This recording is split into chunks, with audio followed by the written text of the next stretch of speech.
যদিও ইতিপূর্বে সে ছিল অশিক্ষিত, কাফের ও মুনাফিক লোক তা দেখেও পড়তে পারবে না, যদিও সে ছিল শিক্ষিত ও পড়ালেখা জানা লোক।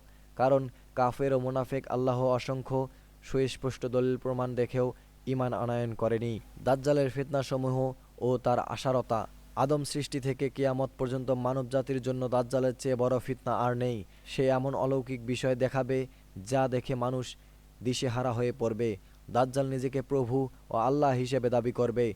তার দাবির পক্ষে এমন কিছু প্রমাণও উপস্থাপন করবে যে সম্পর্কে নবী করিম সাল্লাল্লাহু আলাইহি সাল্লাম আগেই সতর্ক করেছেন।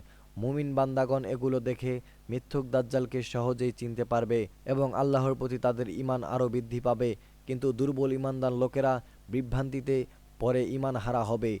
দাজ্জাল নিজেকে রব বা প্রভু হিসেবেও দাবি করবে।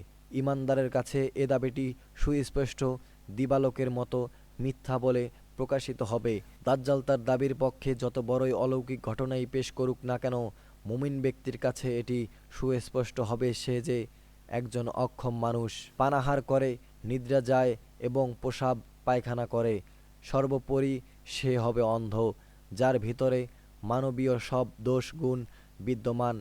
সে কিভাবে রব ও আল্লাহ হতে পারে? একজন সত্যিকারের মুমিনের বিশ্বাস হলো মহান আল্লাহ সর্বপ্রকার মানবীয় দোষ ত্রুটি হলে সম্পূর্ণ মুক্ত। কোনো সৃষ্টিজীবই তার মতোই নয়। আল্লাহকে দুনিয়ার জগতের কোনো মানুষের পক্ষেও দেখা সম্ভব নয়। দাজ্জাল বর্তমানে কোথায় আছে? ফাতেমা বিনতে কায়েস রাদিয়াল্লাহু আনহু হতে বর্ণিত, তিনি বলেন, আমি মসজিদে গমন করে নবী করিম সাল্লাল্লাহু আলাইহি সাল্লামের সাথে নামাজ আদায় করলাম। আমি ছিলাম মহিলাদের কাতারে। তিনি নামাজ শেষ করে হাসতে হাসতে মিম্বারে উঠে বসলেন।